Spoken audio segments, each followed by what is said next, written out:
전에 태어났으면은 눈 하나 뽑았겠구나. 흉악한 기구들이 나와 있고 당시에는 환자를 생각하지 않았다. 이비인후과에서 되게 여러 기구 쓰시잖아요. 저희는 진짜 조그만 것들, 귀는 막 손잡이가 이렇게 생겨가지고, 그래서 약간 귀하시는 분들이 성격이 그렇게 막 좋진 않아요. 왜냐면 이렇게 뭐 하셨어요? 귀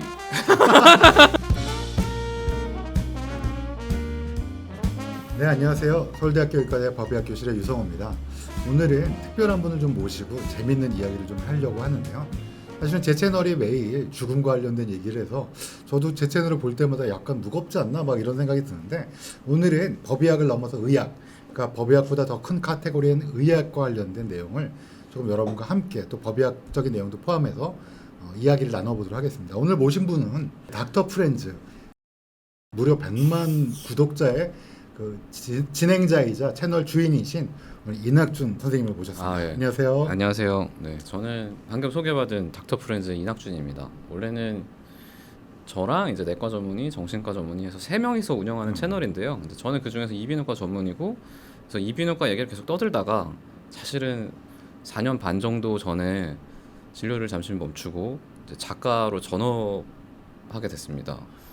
그러게요. 네, 제가 뭐 잠깐 찾아봤는데, 사실 이전에도 찾아봤는데 뭐 중증 의학과 관련된, 응급의학과 관련된 웹소설로 제가 알고 있기로 뭐 1위 웹소설계 1위도 하셨고, 제가 어디서 찾아봤는데 의사를 그만둘 만한 충분한 인기를 얻고 계시다고.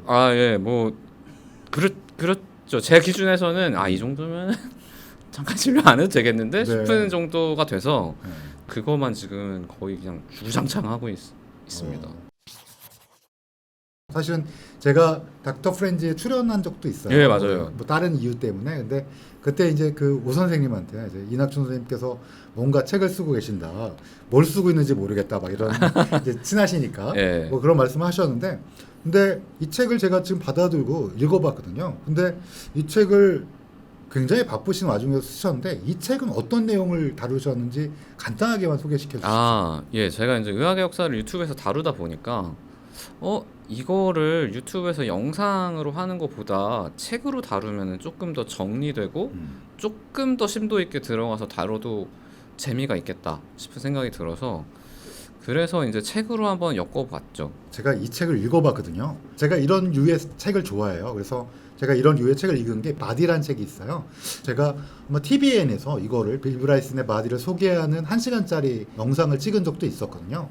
또 세계 역사, 의학사 산책이라는, 아마 제가 정확하지는 않은데 제목이, 그 책도 재미있어요. 근데 제가 단언코 말하건데, 사실 앞에 계셔서 그런 건 아닌데 진짜로 이 책이 제일 재밌습니다. 선생님이 소설가시잖아요.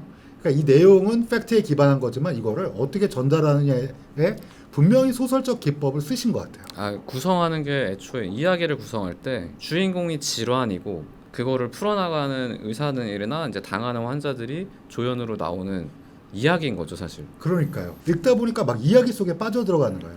전 사실 그리고 이제 나이가 좀 들었지만 로맨스를 가끔 좋아하거든요. 네, 근데 여기 보면 사실 저만 그렇게 느낄지 모르겠는데, 이따 좀 말씀드릴 수도 있는데, 의사들이 쓰는 장갑 있잖아요. 그거 만들 때 저 그거 읽으면서 두근두근했어요. 이게 어떻게 쓰셨는지 모르겠지만 러브가 들어가서 그 발명의 어떤 과정에 있어서 사랑 뭐 이런 게 들어가니까, 우리 보통 생각하는 의대 교수 의사들의 이미지와는 좀 다른, 그래서 오히려 그게 더 전달되는 느낌이 있어갖고 굉장히 재밌습니다. 이게 제가 진짜로 뭐 여러 책을 추천한 적이 있는데, 사실 너무 건조한데 내용이 좋아서 추천한 책도 있고, 뭐 어떻게 보면 이거 새로운 컨셉을 전해줘서 추천한 책도 있는데, 이 책은 일단 재밌어요. 굉장히 재밌어서 제가 생각하기에는 이 책은 빌 브라이슨의 바디를 이기는 책이 되지 않을까. 그러면 진짜 제가 그래서 이제 제 희망은, 사실 지금 의과대학생 중에 예과생들이 서민 선생님 책을 이제 약간 선생님들이 추천하셔서 읽거든요. 이게 이제 앞으로는 우리 선생님 책으로 변경이 돼서 이 책을 좀 읽고 이제 새롭게 본과에 진입하면서 이제 재밌게 배우는 거죠. 여기 보면 하수도 왜 어떻게 질병이 또 했는지 이거 사실은 배우긴 하거든요, 본과 때. 근데 약간 건조하게 되게 딱딱하게 나오니까. 근데 이 책을 읽으면 뭔가 사랑에 빠지면서 읽을 수 있어요, 진짜로. 그래서 강력 추천하는, 저는 굉장히 재밌게 읽었습니다. 감사합니다. 그 무엇보다도 재미가 있다라는 거를 꼭 말씀드리고 싶고요. 자, 그러면 본격적으로 이 책을 조금 더 전 소개시켜드리고 싶거든요. 뭐 모든 걸 다 다룰 수는 없지만 제가 또 법의학을 하고 있으니까 예. 네, 1장이 저와 좀 연관이 있더라고요. 많이 있죠 사실. 네. 1장의 제목이 해부, 네. 해부잖아요. 그래 해부는 사실 의학의 시작이라고 봐도 무방하죠. 그렇죠. 제일 중요한 과목이기도 하고 사실.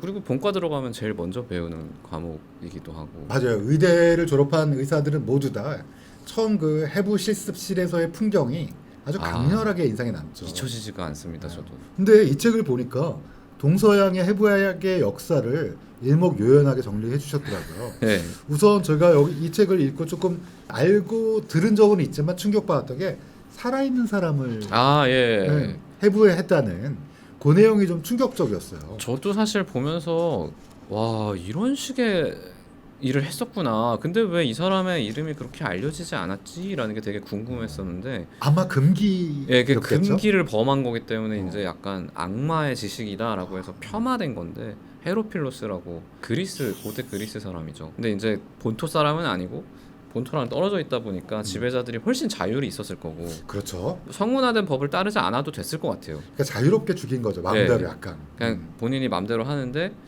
그러면 이 살아있는 범죄자한테 사형을 처하는 방식으로서 해부를 진행을 해봐라 이런 식으로 명령을 내렸고 헤로필루스는 궁금하니까 이제 의학자로서 그러면 내가 궁금했던 것들을 많이 해볼 수 있겠다 싶어서 당시로서는 사실 알 수 없는 지식들, 그러니까 감각신경이 있고 운동신경이 있다 이런 거는 사실 알 수가 없어요. 예, 생긴 것만 봐서는 절대 알 수 없는 건데 살아있는 사람 아니면 그렇죠. 맞아요. 그런 것들을 알아내기도 하고 뭐 여러 가지 업적을 많이 남겼죠. 심장의 형태도 당시 그리스 사람들은 방이 3개가 있다고 믿었는데 이제 맞아요. 4개가 지금은 있다. 우리 중학생도 알죠. 이심방 이심실. 네, 그렇죠. 다 알고 있는 거를 그때는 이제 몰랐으니까. 근데 이 양반은 이제 살아있는 사람이 심장이 뛰는 상태에서 이제 그거를 본인이 멈추게 하면서 했다 보니까 이제 뛰는 구조도 더 자세하게 볼 수 있고 이게 들어갔다 나오는 것이 동맥과 정맥이 이렇게 생겼구나라는 걸 알 수 있으니까 사실 당시로서는 알 수 없는 당시가 아니고 1000년, 1500년 이후에도 몰랐을 지식을 그 사람이 남긴 거죠. 근데 그 지식이 아주 금기의 지식이 돼버린 거죠. 그렇죠. 살아있는 사람이 아니더라도 그냥 시신을 훼손하는 것 자체가 종교를 가진 사람들한테는 그렇죠. 어찌 보면 약간 영혼을 더럽히는 행위처럼 느껴질 수 있잖아요. 제가 부검한 사람인데. 그렇죠. 부검은 뭐 다른 일을 밝히기 위해서 너무 필요한 거니까. 근데 당시로서는 그렇게 생각을 하니까 서양에서도 이제 이건 아니다. 이거는 안 된다. 왜냐하면 뭐 사자에게 대한 예우가 아니다. 아무리 이 사람이 사형수라고 해도 이런 짓은 하면 안 된다라는 게 합의가 되고 뭐 동양이야 신체 발부 수지부모라는 게 그냥 딱 자리를 잡았는데 어떻게 못하죠. 네, 못하죠 사실 그거는. 그래서 그게 좀 아쉬워요. 동양과 서양이 그래도 서양은 방금 선생님 말씀하신 것처럼 그렇게 좀 금기했다가 또 이 책을 보면 또 흐름이 또 바뀌면서 또 르네상스가 되면서 또 영국에서 또 엄청난 일을 벌이면서 또 이렇게 발전이 됐는데 서양은 그런데 동양은 끝까지 신체 발부 수지부모라는 너무 강력한 이념이 사로잡고 있으니까 이거를 어기기가 쉽지 않았을 것 같아요. 사실 엄청나게 강한 형벌 중에 하나가 부관 참시. 맞아요. 끈에서 참수를 하는. 그거는 사실 시신에 대한 목을 베는 거니까 당사자에 대해서는 크게 뭐 모르니까요. 모를 텐데도 주변 사람들이 느끼기엔 와 저렇게 심한 벌을 주다니라고 생각을 할 정도였으니까 시신을 훼손하는 행위는 정말 오랫동안 금기로 남아 있을 수밖에 없었을 것 같아요. 그 중간에 동물을 해부하는 분들이 생겼죠. 그러니까 왜냐하면 사람을 해부를 못하지만 어찌됐건 사람을 고치긴 해야 되니까 어떻게 생겼는지를 알아야 고칠 수가 있을 것 같으니까 로마의 이제 갈렌 뭐 유명하죠. 갈렌. 저희 업계에선 가장 유명한 분 중에 하나예요. 뭐 그냥 해부학의 아버지 같은 분이니까 갈렌이 이제 동물을 해부해서 비교 해부학이라는 개념을 만들고 이 돼지는 이렇게 생겼으니까 사람은 치면 여기가 이렇게 생겼겠네라고 해서 이제 약간 유추를 한 거죠. 부정확하게. 사실은 안 맞는데, 그렇죠. 자신의 이제 해부학적인 지식이 왜곡된 상태에서 사람을 치료하니까 그러니까 이게 오히려 역효과가 나는 제대로 거죠. 될 리가 없죠, 사실. 그러니까 해부학 지식이 탄탄해야지 사람에 대한 치료가 가능한데 동물로만 하니까 그게 문제가 되다가 엄청 문제가 되는 거죠. 언제 이 책을 보면 잘 아시겠지만 언제부터 본격적으로 드디어 해금이 됐는지. 이게 이제 십자군 전쟁을 통해서 아랍 세계랑 세계가 충돌하니까 문명의 충돌. 네, 문명이 충돌하다 보니까 이쪽 지식이 넘어오는 것도 자연스럽게 있었을 거고 또 그쪽에 너무 압도적이니까 사실 예. 환자 치료에 있어서 너무 차이 나죠. 여기는 뭐 중세 때는 사실 해부 뭐 숫자 이런 경우가 중세 상상도 아랍이 못하죠. 어마어마하게 발전했잖아요. 그러니까 우리는 똑같이 싸웠는데 저게 나. 우리는 죽고 저긴 살아. 그러니까 야 이거 안 되겠는데 우리도 해부를 하도록 하자. 근데 하지만 이게 옳은 일은 아닌 것 같으니까 제한을 두자라고 해서 이제 교수형으로 사망한 사형수를 대상으로 죄인들을. 예, 죄인들을 대상으로 예를 들어서 유성호 교수님이면 유성호 교수님 5년에 한 번씩 해부를 할 수 있습니다. 5년에 한 번이니까 의사들이 너무 목말랐겠네. 그렇죠. 너무 목마르죠. 그리고 이제 만약에 유성호 교수님 차례인데 교수님이 혼자서 해부를 해버리면은 이제 우리는 해부를 못하지만 구경은 할 수 있는 건데 다른 의사들이 이제 욕심쟁이 같으니라고 이렇게 되니까 혼자서 해버려서. 다 같이 하는 그러니까 약간 관람하는 형식으로 해부가 이제 진행이 되게 됩니다. 우리가 남이가 이렇게 네. 하는 그런 분위기요. 그렇죠. 피어 프레셔가 어마어마해서 실제로 이제 해부를 아무리 열망이 있었다고 해도 막 20시간 넘어가고 하면 힘들잖아요. 근데도 막 끊임없이 했다고. 주변에서 이제 이거 시신 썩는데 너 이거 지금 2시간 자면 2시간만큼 썩으면 이게 부정확해지는데 어떡할 거야? 그럼 이제 잠도 못 자고 막 하다가 이제 과로사 하시는 분도 계시고 해부하다가 네, 해부하다가 이제 그런 역사가 있었죠. 지금 얘기만 들어도 진짜 이야기꾼 아니에요? 네, 진짜로 너무 재밌게 얘기해 주셔갖고 이게 역사 자체가 근데 재밌습니다. 이거 얘기를 하다 보면 밤샐 것 같아요. 그렇게 되다 보니까 이제 사실은 아무리 뭐 구경하도 이게 일단 교수형을 당한 시신이 이쪽으로 운반되기까지 시간도 있고 맞아요. 그리고 이제 처음에는 해부학적 지식이 없이 막 서둘러서 하니까 제대로 될 리가 없잖아요. 그러니까 이제 의사들이 너무 목마른 거죠. 그리고 이제 종교의 권위는 점점 떨어지고 점점 떨어질 수밖에 없죠. 금기가 점점 풀리니까 이제는 뭐 5년에 한 번 이런 거는 이제 완전 무의미해지고 19세기쯤 되면은 그때부터는 시체를 이제 도굴을 하죠. 도굴. 그러니까 뭐 시신을 이제 훔쳐오는 거예요. 도굴이라 그러면 보통 이제 무덤에 있는 어떤 보물을 훔치는 건데 그때는 그냥 시신 자체를 훔쳐서 그걸 납품하는 업자들이 있습니다. 심지어 무덤지기가 이렇게 시신이 오면은 인도를 박공에게 묻겠습니다. 그리고 빼돌린 다음에 빈 관만 하고 그 채로 그냥 시신은 뒤로 나가고 뭐 이런 식의 사업이 생기다 보니까 이제 잘못된 일이지만 어찌됐건 19세기에 이제 해부학적 지식이 막 늘긴 하거든요. 폭발적으로 늘었겠네요. 근데 이제 사람 욕심은 끝이 없잖아요. 묻혔다가 나온 시신을 하다 보니까 좀 아쉬운 거예요. 이런 말이 적절할지 모르지만 좀 신선한 시신이 없을까? 바로 할 수 없을까? 이런 이제 발상을 한 교수님이 계시는 거죠. 이게 너무 끔찍한데 어떻게 이 책을 읽으면 너무 재밌어요. 그렇게 약간 제가 이야기처럼 한 거니까. 그쵸. 그리고 사실 황당하니까요 이게. 황당하고 이거 얘기해도 돼요? 스포 아니에요? 이 책이 너무 재밌는 또 부분 중에 하나인데. 어차피 뭐 첫 번째 에피소드 첫 번째 33개 중에 하나니까요. 이거는. 그래서 시신을 이제 생산을 하죠.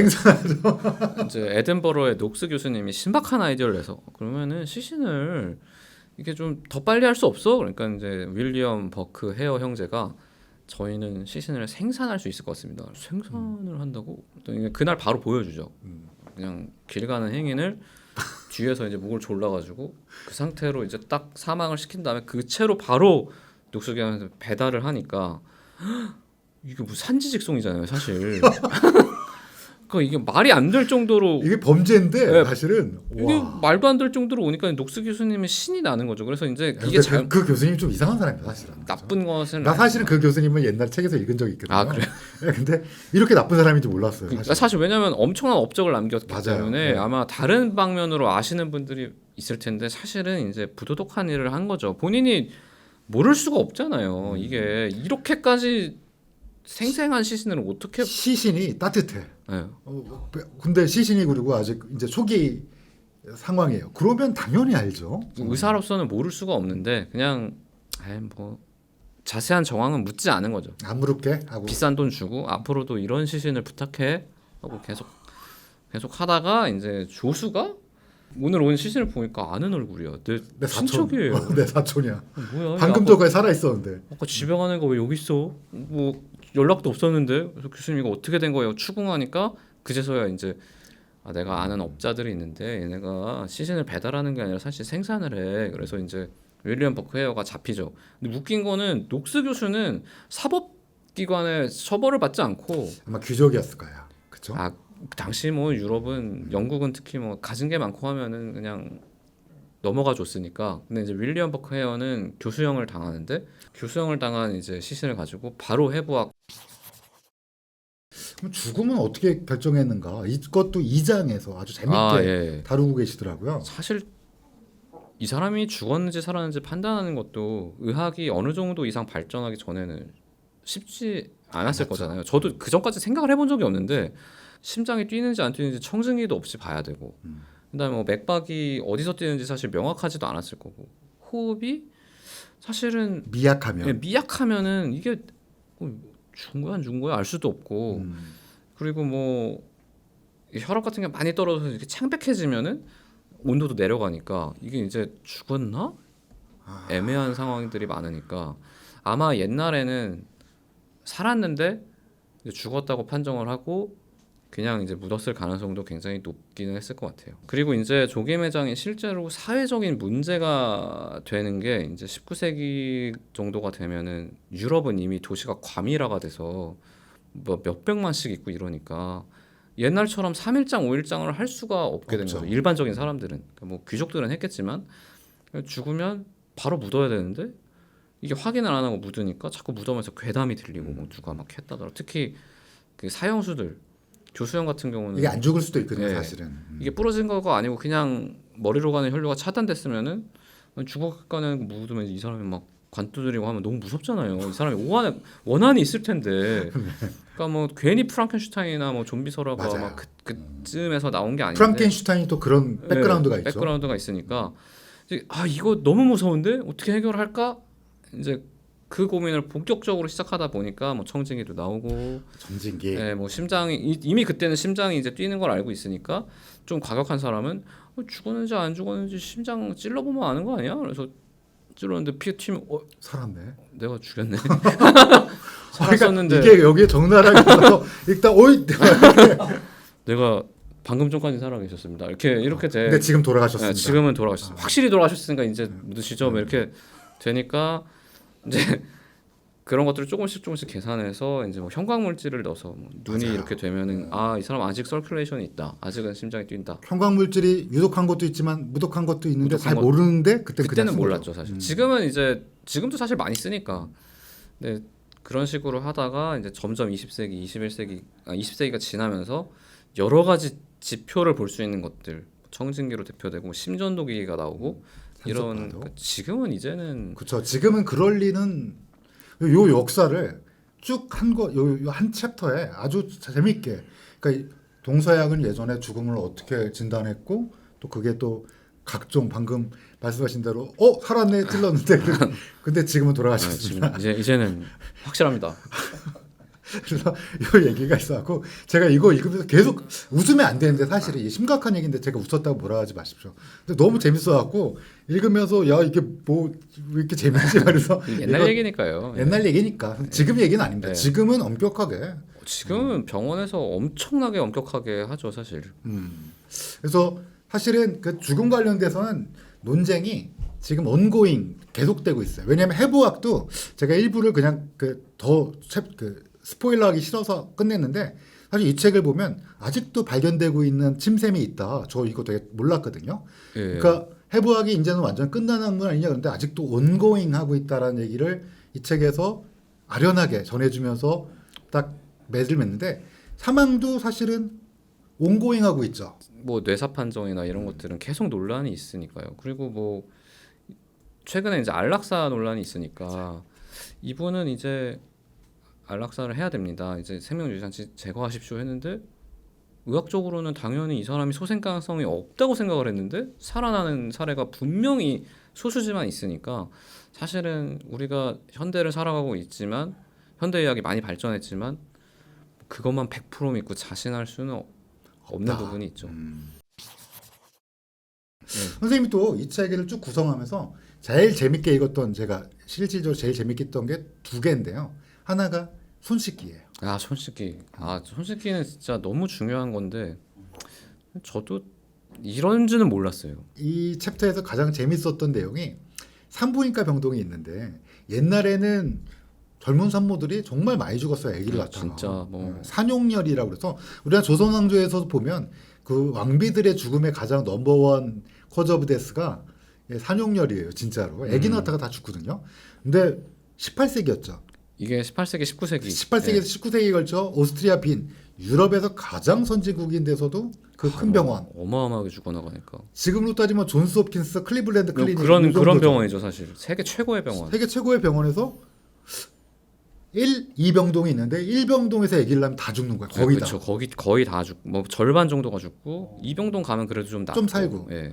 왜 그랬을까? 마치 추리 소설을 읽는 듯한 이 제멜바이스라는 분이 되게 똑똑하신 분 같아요. 정말 똑똑하기도 하고 되게 집념이 있었던 사람인 것 같아요. 그러니까 또 다른 사람들은 의뢰 그런 거지라고 하고 다 넘어가는 거를 혼자 약간 이거 이상한 것 같은데라고 생각했다는 것부터가 좀 엉뚱한 면도 있었던 것 같고 교수님이 이렇다고 해도 내 생각 아닌 것 같은데. 우리 그런 친구들 있잖아요. 네. 약간 뭐 평소에는 좀 문제가 될 수도 있지만 이럴 때는 맞아요. 이런 사람이 없으면 사실 진보가 안 일어나는 거죠. 세계 최고의 병원에서 1병동에서 아기를 낳으면 산모가 죽어요. 2병동에서 낳으면 좀 덜 죽어요. 그 미스터리를 어떻게 파악했나요? 이 사람이 이제 다른 사람들은 이거 공기다. 공기. 일진료실이 좀 공기가 안 좋은 것 같다. 애초에 그리고 병원에 오는 사람들이 다 아프니까 지금까지 이렇게 나온 거는 우연이다.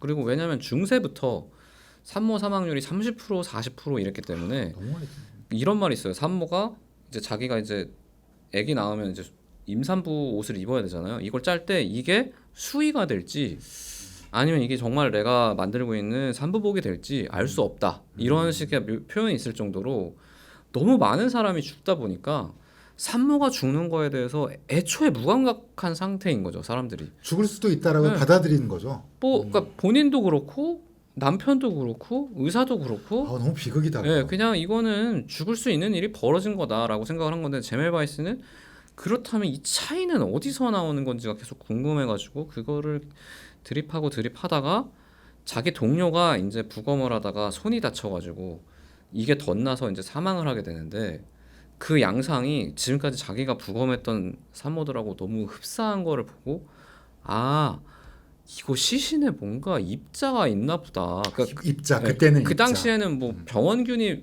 바이러스고 세균이고 이런 개념은 없었으니까 이거 뭔가 그런 나쁜 입자가 들어가면 생기는가 보다. 우리 시신 만지고 나서 산모한테 가면은 그 손을 닦아야 된다라는 개념을 배경 지식이 없는 상황에서 주장을 하게 된 거죠. 그러니까 이제 다른 사람들은 이게 말이 되나? 왜냐면 그거에 익숙치 않으니까. 네, 왜냐면 그리고 그 손을 닦아야 되는 게 이제 이 사람이 생각할 때는 시신에 그렇게 독한 입자가 있다면 그만큼 독한 걸로 닦아내야 된다고 생각을 하니까 염화석회 같은 지금 같은 경우에 이제 엄청 독한 바닥 소독이나 하는 그런 걸로 이제 손을 닦으라고 손 다 하니까 까지는데. 손이 막 새빨개지고 막 아프니까 사람들이 나 안 하겠다고 하는데 이 당시에 그래도 과장님이 너 의견이 그래도 지금까지 내가 들었던 것 중에 제일 그럴싸하니까 한번 해봐. 그래서 이제 제멜바이스가 따라다니면서 막 교수님 손 닦았어요. 나 안 닦았는데 꼭 닦아야 돼. 막 석회수 막 뿌리고 막 해가지고 했는데 이게 점점 수치가 내려가니까 일병동의 사망률 수치가 점점 내려가니까 특히 시작한 게 여름이 아니었는데 여름이 됐는데도 내려가니까 원래는 여름이 되면 감염이 더 생겨서 더 죽었었는데 반대의 수치가 나오니까 이 사람들이 이거 맞는가 보다라고 해서 이제 손을 닦게 된 거죠 사실. 이게 진짜 사실은 읽어보면 생생해요. 이 제멜바이스가 제가 생각하기에 이제 우리 친구들 중에 그런 친구들 있잖아요. 막 이렇게 막 집념 있게 하고 약간 좀 강박이 있고 약간 강박. 네. 그런데 너무 재밌었어요. 그래서 이분이 아니었으면 이게 뭐 좀 늦게 발견됐으면 또 의학의 역사가 조금 더 늦어지고 더 늦어졌을 것 같아요. 왜냐하면 수술이라는 게 또 어마어마한 건데 이분이 거의 기여를 한 거죠. 이분이 마침 또 이때가 마취가 나올 때랑 맞물렸어요. 맞아요. 이제 마취만 나고 근데 이 소독이라는 개념이 없었으면은 사실 마취로 인해서 사람들이 안 아파도 수술할 수 있는데 근데 안 닦어. 그러면 이제 다 죽어. 사실 다 죽었을 텐데 그러면 이제 수술을 하면 죽는구나가 돼서 이게 어떻게 될지 모르는데 이게 맞물려서 시대가 비슷하게 흘러가니까 수술의 성공률이 올라가고 이제 막 수술이 막 19세기 말 되면은 정말 엄청나게 진부하잖아요. 맞아요. 그런 것들이 있게 한 사람이죠. 또 이 제밀 바이스 말고 또 재밌었던 게 제가 아까 이제 이거 돌아가기 전에 잠깐 말씀 나눴는데 여러분 그 장갑 끼잖아요 의사들이 뭐 이렇게 무슨 슬의생 그거랑 낭만 닥터 김사부 예. 막 이러면 탁탁 끼고 이렇게 하잖아요. 근데 이 장갑은 그러면 언제 개발됐을까? 이게 사실은 되게 재밌는 설화더라고요. 그러니까 이게 생각을 해보면 염화석회나 이런 걸로 손을 닦아야 된다고 하면 손이 다 저 같으면 바로 장갑을 만들 것 같은데 이건 이제 저는 정답을 알고 있으니까 그렇게 되는 거고. 근데 이 책 읽으면 꽤 오랫동안 되게 오랫동안 뭐 정말 몇십 년도 더 가는데 이제 윌리엄 할스테드라고 예, 존스 홉킨스 만드신 분이에요. 미국 외과의 아버지 뭐 이제 근치적 유방 절제술을 만든 정말 뭐 지금 유방암의 수술이랑 거의 똑같은 거야. 그렇죠. 거의 그렇죠. 이제 뭐 당시에 림프노드가 뭐 그렇게 돼 있는 거 몰랐는데도 이제 센티넬 림프노드 같은 거를 다 떼고 겨드랑이 막 여기 주변에 있는 림프절이라고 혹시 암이 갈 수도 있는 림프계가 있거든요. 그걸 다 띄어낸 거죠. 그거를 떼야 된다라고 사실은 그 경험적으로 그걸 통계로 만들어서 하신 분인데 정말 신이죠. 너무 똑똑한 사람이죠. 근데 그 사람이 이제 좀 성질은 나빴대요. 좀 성격은 그거 성격 나쁜 건 사실 코카인 중독 때문에 그런 거. 그래서 이 사람이 코카인 중독이 된 경위도 좀 신기한데 당시에는 미국이 더 후진국입니다. 유럽보다. 지금 우리한테는 되게 어색하지만 유럽이 최고 선진국이기 때문에 이 사람이 이제 유럽에 유학을 갔다가 다시 미국으로 돌아와서 외과 의사를 하던 때쯤에 유럽에서 새로운 논문이 하나 나와요. 이때까지는 전신마취만 있고 국소마취가 마땅한 게 없던 시절인데 그러니까 여기만 딱 안 아프게 하고 딱 절개하면 너무 좋잖아요. 전신 마취 안 하고. 그러니까 그걸 국소 마취라고 그러는데 그게 없던 시절에 없죠. 안과에서 야 코카인을 눈에다 뿌리고 수술했더니 환자가 괜찮다더라. 이런 물질이 있어? 그래서 이제 이분이 실험 정신이 너무 좋아서 코카인으로 이제 자기를 마취해 본 거죠. 그리고 해봤더니 안 아파. 그래서 이제 제자들이 그럼 이제 교수님 오늘 이렇게 했으니까 이제 가시죠. 이제 오늘 좋은 거 확인했으니까 우리 회식해줘. 가봐. 그럼 코카인이라도 저희가 정리하겠습니다. 이거 놓고 가 내가 정리할게. 그래서 이제 아무도 없는 데서 한 번 더 하고 코카인에 완전히 중독이 되셔가지고 그 상태로 수술을 들어갔더니 근데 본인이 똑똑하니까 내가 코카인을 쓰고 수술하면 뭔가 이상한 것 같아. 내가 아닌 것 같은 느낌이 드니까 맞아요. 코카인을 끊으려고 노력을 합니다. 근데 지금도 끊기 어려운 게 마약인데 코카인 못 끊어요. 이 사람이 이제 고민을 하니까 옆에 있는 사람이 조언이랍시고 야 그럼 아편 한번 써봐. 그래서 이 사람이 이제 이중 중독이 돼요. 그래서 코카인하고 아편하고 같이 중독이 되니까 이게 참으려고 평소에 꾹 참다가 이제 더 이상 못 참겠으면 그때 한번 하고 이러니까 평상시에 성격이 좋을 수가 없잖아요, 사실. 그렇죠. 이게 약을 지금 못 하고 있는데 화가 막 나요. 막 금단 증상에서 화가 막 많은 상황에서 근데 이 사람은 똑똑하고 한 사람이니까 합리적인 방향으로 이제 다른 사람한테 풀었던 거죠. 그러니까 어떻게 했냐? 제자들한테. 너 손 어떻게 씻었어? 너 손 제대로 씻었어? 그래서 절차가 염화석회 정도가 아니고 막 여러 가지 섞어. 네다 석회를 섞어가지고 뭐 비누도 했다가 염화석회도 했다가 뭐도 했다가 해서 막 손이 막 남아나질 않게 만드는 거예요. 물론 그렇게 하니까 배를 열고 수술해도 맨손으로 하지만 괜찮았었는데 이제 그 병동에 한 여사님이 오시죠. 간호사님이. 아리따운 분이 오십니다. 나 그게 너무 이렇게 뭐 러브 스토리가 딱 그려지는 거야. 신경질적인 코카인 중독자 천재 외과 의사. 근데 그 병동에 아름다운 그녀한테만 따뜻해. 약간 차갑지만. 나는 차가운 도시의 남자 그녀에겐 따뜻하죠. 이건가요? 약간 그런 느낌이죠. 그래서 이런 묘사가 나와요. 나는 평상시에도 화가 계속 나는데 그녀만 보면 조금 화가 풀린다. 코카인을 이기는 게 사랑이죠. 네, 사랑이. 난 그래서 두근거렸어요. 엔돌핀이 나오니까 이기는 거죠. 그래서 이제 뭐 너무 보기만 해도 좋다 이렇게 하고 뭐 다가가진 못하고 있었는데 안 좋은 소문이 번지는 거예요. 손 씻기가 너무 힘들어서 그 간호사가 이제 관두려고 한다. 그 윌리엄 헐스테가 막 심장이 툭 떨어졌을 거 아니에요. 이거 어떻게든 개선을 해야 된다. 근데 환자를 생각을 하면은 지금 이 절차를 바꾸기는 어려울 것 같아. 왜냐하면 배를 수술하는데 손을 안 닦으면은 환자가 당장 죽어나갈 테니까 여긴 더 예민한 곳이니까 어떻게 하지 하다가 그럼 이거 고무장갑을 만들어 볼까라고 생각을 해본 거죠. 그래서 생긴 거죠. 그래서 그 간호사분의 손을 석고상으로 본떼서 당시에 이제 고무 제품을 제일 잘 만드는 구디어 회사에 보내서 비용은 얼마가 들어도 상관없으니까 장갑을 만들어 주시오. 내 여자를 위한 거니까. 당시에는 사실 자기 여자도 아니었을 텐데 그냥 그래서 선물을 해주시고 이제 그 간호사분이 써보니까 너무 좋아. 그래서 이제 사랑도 이루어졌어. 옆에서 보니까 이거 너무 좋은데 이렇게 하면은 우리가 손을 이렇게까지 닦진 않아도 될 것 같아. 그리고 사실 손에는 주름이 있어서 이거 그쵸. 닦아도 사실 장갑만큼 매끈하지가 않으니까 여기 균이 남을 수밖에 없는데 그래서 할스테드도 장갑을 자기 거 마련하고 제자들도 하나하나 마련하면서 장갑이 이제 완전히 자리가 잡게 된 거죠. 아니 저는 이 아름다운 이 러브 스토리가 우리 인류의 또 의학의 역사를 바꾼. 그렇죠. 이게 정말 똑똑한 사람은 어떻게든 인류에 기여를 하는 것 기여한다. 같아요. 그리고 이분이 사진 찾아보시면 젊을 때 잘생겼어요. 인물이 좋습니다. 윌리엄 할스테드가. 아니 그러니까 이게 간호사랑 나중에 네, 결혼했죠. 결혼까지 하죠. 잘 됩니다. 아 참.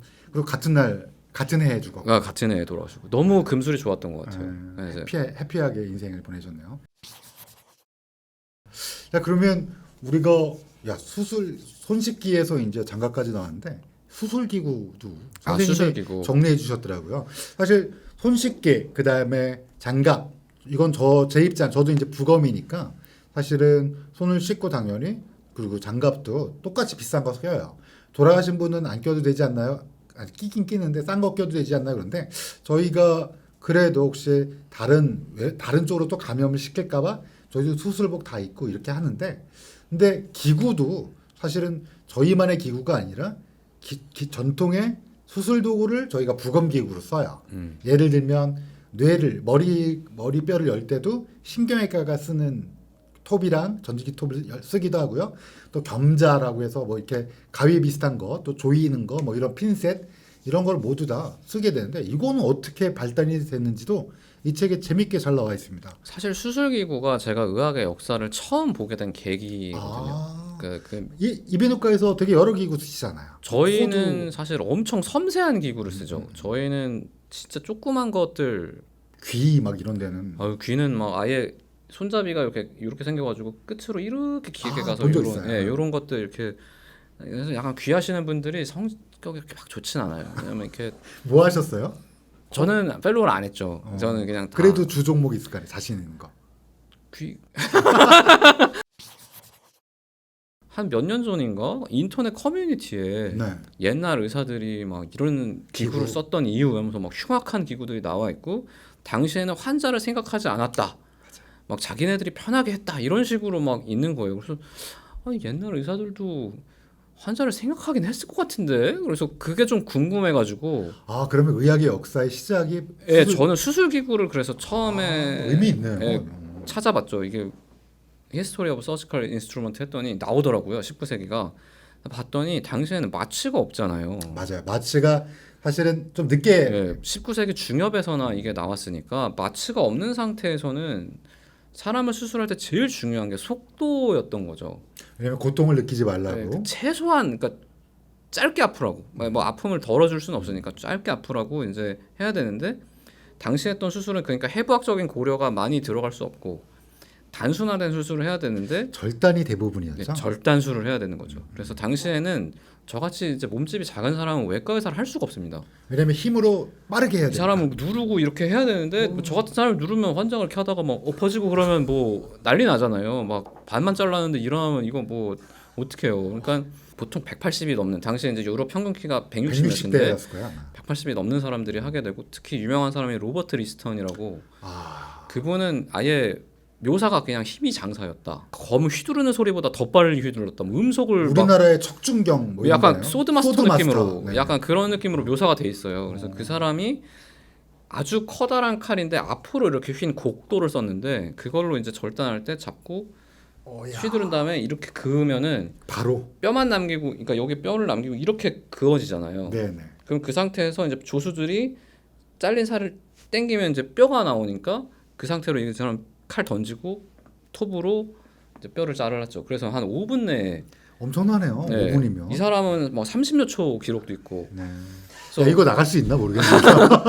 그냥 뭐 거의 정말 소드마스터, 절단 마스터인데 그러다 보니까 기구들이 이렇게 흉악하게 생긴 거죠, 사실. 그래요. 이 책에 보니까 기구들 보니까 사실은 좀 이게 의사가 쓰는 게 맞냐라고 생각하실 수도 있을 것 거의 같아요. 살인기구처럼 생긴 맞아요. 것들을 사용을 했었는데 그러다가 마취가 나오니까 그때부터는 비로소 시간을 번 거죠. 환자도 의사도. 마취가 엄청난 역할을 했네요. 마취가 결정적인 역할을 한 거죠. 그러고 나서는 이거 절단할 때도 조금 더 우리가 고려할 게 있고 절단만 할 게 아닌데 우리 배도 열어볼 수 있을 것 같아. 근데 배 열 때 이런 칼로 할 수는 없잖아요. 이걸로 휘두르면 이게 사실 그렇잖아요. 그러니까 이제 점점 작아지고 점점 세밀해지니까 이제 지금의 이제 메스. 수술기구 메스가 나오는 거죠. 저는 수은이 좀 재밌더라고요. 수은이요.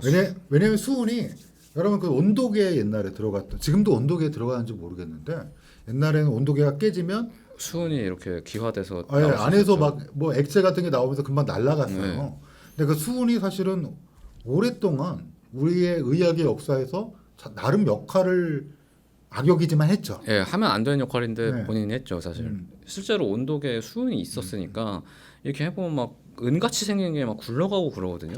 이걸 보고 있으면 사실 묘한 기분이 들었을 것 같아요. 고대인들은 특히 와 이거 뭐지? 금속 같은데 액체처럼 움직이네. 그러다 보니까 신기하니까 그걸로 뭐 가열도 해보고 뭐 이거 다른 제품이랑 다른 금속이랑 섞어도 보고 할 텐데 색깔이 달라지고 막 색깔이 막 붉게 됐다가 막 이러니까 그리고 붉은색이 하필이면 되게 이쁜 붉은색이 나와요. 버밀리온이라고. 맞아요. 그게 이제 명품 가방 같은 데 보면 네. 버밀리온 써 있어요. 지금도 팝니다. 뭐 이렇게 에르메스 같은 거 맞아요, 보면 에르메스. 버밀리온 컬러. 근데 그거는 수은으로 하는 건 아니고 이제 색깔을 다르게 내는 건데 그런 걸 보다 보면은 이제 어떤 용기 있는 사람이 이거 왠지 상서롭지 않다. 괜찮은 이거 거다. 괜찮은 것 같다. 아. 그래서 연금술사 개념이 나오죠. 수은이 색깔이 계속 바뀌는 걸로 봐서는 얘를 어떻게 하다 보면은 금이 될 것 같아. 그래서 수은이 이제 금의 원료다. 이걸로 금을 만들 수 있다라는 게 고대부터 나와가지고 계속 이어지는데 이게 서양뿐만 아니고 동양에서도 비슷한 게 나옵니다. 동양에서는 연단이라고 해가지고 그 무협지 보면 단약. 예, 단약이 붉은 약이라는 뜻이잖아요. 그게 수은입니다, 사실. 그러니까 동양에서도 이게 되게 상서로운 물건으로 취급이 돼서 진시황도 수은으로 된 단약을 먹었다고 돼 있고 그 이후에 여러 황제들의 단명을 초래한 게 사실 수은이죠. 왜냐면 이제 이게 방중술이나 어떤 도사들이 도가에서 수은으로 만든 단약들을 계속 만들어 가지고 먹고 하니까 이 색깔 그리고 이 액체라는 이런 뭔가 특수성, 뭐 이게 변하지 않는 것 같고 그리고 그러니까 이제 이걸 계속 동양은 그런 식으로 해서 단약을 만들어서 먹었고 서양은 연금술로 해가지고 더 발전을 하는데 사실 연금술은 거짓말이죠. 금이 될 수는 없잖아요. 그렇죠. 완전 원자가 달라요. 말도 안 돼요. 근데 이거를 진지하게 믿는 사람이 계속 있습니다. 왜냐면 이제 본인은 알잖아요. 연금술사는 알잖아요. 거짓말이라는 걸. 안 된다는 거. 해봤더니 안 돼. 근데 나는 됐다고 말하고 싶어. 그래서 막 암호로 남겨가지고 이거 나 했다. 그거 재밌더라. 네, 이런 식으로 아무도 해석을 못해. 기록을 남겨. 그러니까 막 이거 고대에 잊혀진 기술인 것 같은데 이거 왜 못하는 거지? 뭐 이런 생각을 계속 하다 보니까 마치 페르마의 정리처럼 내가 한이 모자라서 못 썼다. 뭔가 이거 될 것 같은데 안 되는 것 같네. 이거에 심취했던 사람들이 막 유명한 사람들 많습니다. 보일의 법칙을 쓴 보일도 있고 뉴턴은 사실 거의 물리학의 아버지인데 현대 물리학의 기초죠. 근데 이 양반이 연금술에 심취해가지고 수은을 계속 기화시켜가지고 이상한 분이에요. 주식으로 폭망하고. 맞아요. 제가 봤을 때 수은 때문에 이상해져가지고 주식 실패했을 거예요. 아마. 튤립 투자했다 망하고 막. 사실 많이 하시잖아요. 그 뭐 머리카락에서 해보면 이제 수은 검출이 어마어마하게 되고 그리고 실제로 수은이 의사가 보기에도 이거 뭔가 특별해 보이니까 보이죠. 이걸로 약을 써보자. 그래서 수은을 먹여요. 먹으니까 토를 하거든요. 당연하지 이게 약간 독이니까. 근데 옛날 사람들 생각에는 사체액설을 기반해서 보면은 배출해야죠. 나쁜 건 배출해야 되는데 수은 먹으니까 토하고 설사해. 그리고 더 많이 먹이니까 피도 토해. 이렇게 좋은 약이 있나? 좀 더 먹으면 죽어. 네. 열이 내려. 그러니까 죽기 전에는 열이 내리잖아요. 식으니까. 근데 열도 내려. 그러니까 이거 만병통치다 그래가지고 계속 바꿔가면서 약을 쓰는데 이제 매독에 대해서 어마어마하게 쓰이게 되죠. 매독 때. 하필이면은 매독이 수은에 죽긴 죽어요. 매독균이 수은이 어디에 넣어도 죽을 거예요 균이. 그거 숙주도 죽으니까. 네, 뭐 사람도 죽는데 뭐 균이 어떻게 살겠어요. 근데 이제 내가 수은보다 강한 사람이다. 그러면 매독도 이기고 나도 안 죽었어. 그런 사례가 몇 건은 있으니까 수은이 이제 계속 쓰였던 거죠. 참 뭐라 그럴까? 이 흥미가 원래 보통 역사를 쭉 다룰 때 만약에 심장을 쓰면 심장의 무게는 보통 얼마 정도 되고 뭐 1분에 몇 리터 나가고 뭐 이런 얘기 쓰고 그냥 쭉쭉쭉쭉 심장은 누가 발견했고 뭐 이런 생후 몇 주부터 들고 막. 근데 이 책은 역사를 막 오가는 책이 있어서 빌 브라이슨보다 더 뭐라 그럴까? 발칙하고 그다음에 서민 교수님 서민 선생님 저 사랑합니다. 서민 선생님보다 더 대담해요 사실은. 예. 그런 게 분명히 있어요. 그러니까 그래서 제가 이거 막 원래 선생님 이낙수 선생님 만나기로 한 건 알고 있었는데 제가 이 책을 주말에 읽었거든요. 근데 읽으면서 정말 3시간 만에 읽었어요. 훅 읽고 그다음에 이제 또 논문 찾아봤어요. 사실은 진짜야. 찾아본 것도 있고 아니 선생님 믿지만 이거 그래요. 막 믿기지 않는 말들이 많으니까요. 많아갖고 좀 여러 개 찾아봤어요. 그래서 저는 빌 브라이슨을 이기는 최고의 작가가 되지 않을까? 감사합니다. 네. 그렇게 되면 진짜 한턱 쏘세요. 한턱 쏘는 게 아니라 뭐 두턱도 쏘고 네. 뭐 여기 한번 더 나오고 뭐. 너무 좋죠. 하여튼 이 책은 뭐라 그럴까? 제가 감상평을 두자면 발칙하고 대담한 의학의 역사 플러스 우리의 역사. 뭐 이렇게 그렇죠, 사실 볼 수 있을 것 같습니다. 밀접한 관련이 있으니까요. 의학하고는 다들. 네. 그 이낙 선생님 법의학에도 관심 많으시다면서요? 맞습니다. 왜냐면 이제 애초에 재밌게 들은 거기도 하고 이제 제가 의학 소설을 썼는데 이제 외과물 썼고 내과물 썼고 그다음에 역사물 썼는데 이제 여기서 또 의학물을 쓰면 약간 자가복제가 되니까 법의학물을 되게 써보고 싶거든요. 네. 그래서 지금 이제 사실 교수님 책도 사서 이제 공부도 하고 여러 가지 책을 많이 사놨어요. 네, 잘하셨네요. 그래서 이제 한 10몇 권 보고 있는데 이게 아직 법의학은 제가 익숙하지가 않다 보니까 이야기를 이제 이걸로 수단을 써가지고 막 풀어낼 정도가 돼야 되는데 아직은 공부하고 있는 단계죠. 네, 이 책의 필력을 보면 좋은 저희 업계를 좀 재미있게 잘 표현해 주실 선생님이 분명히 역작이 나올 거라고 믿어 의심치 않습니다. 이제 맞춰야 될 것 같아요. 예, 맞습니다. 긴 시간 동안 이 뒤에 거 더 얘기를 못해서 아쉽지만 더 얘기하면 스포가 될 것 같아서. 뭐 사실 웹소설은 앞에 많이 풀거든요, 공짜로. 그래요? 저는 익숙합니다. 요 정도 풀어도 내가 약간 좀 이게 재밌는 부분을 너무 많이 풀어갖고. 뭐 다른 것도 재밌으니까. 뒤에도 더 재밌어요. 괜찮습니다. 사실. 공군 뭐 이런 거 나오고 막 재밌어요. 긴 시간 동안 저희 지켜봐 주셔서 감사드리고요. 이 책 강추하니까 꼭 한번 재미있게 읽어보시는 주말에 부탁드립니다. 부탁드립니다가 맞나요? 좋은 것 같습니다. 저도. 한마디 마지막으로 해주시죠. 그 의학의 역사를 보다 보면은 이런 생각도 들어요. 제가 이제 최근에 망막박리를 겪으면서 혹시 나 이렇게 어린데 벌써 이런 병이 생겼나라는 생각이 들고 망막박리 역사를 찾아보니까 100년 전에 태어났으면 눈 하나 뽑았겠구나. 그래서 감사해지는 역사라고 생각합니다. 그러니까 역사를 보면서 감사의 마음을 품게 하는 역사가 잘 없는데 의학의 역사는 그렇거든요. 그래서 그런 의미에서도 한번 읽어보시면 좋을 것 같습니다. 네, 참 즐거운 시간이었습니다. 네. 감사합니다. 초대해 주셔서 감사합니다. 네.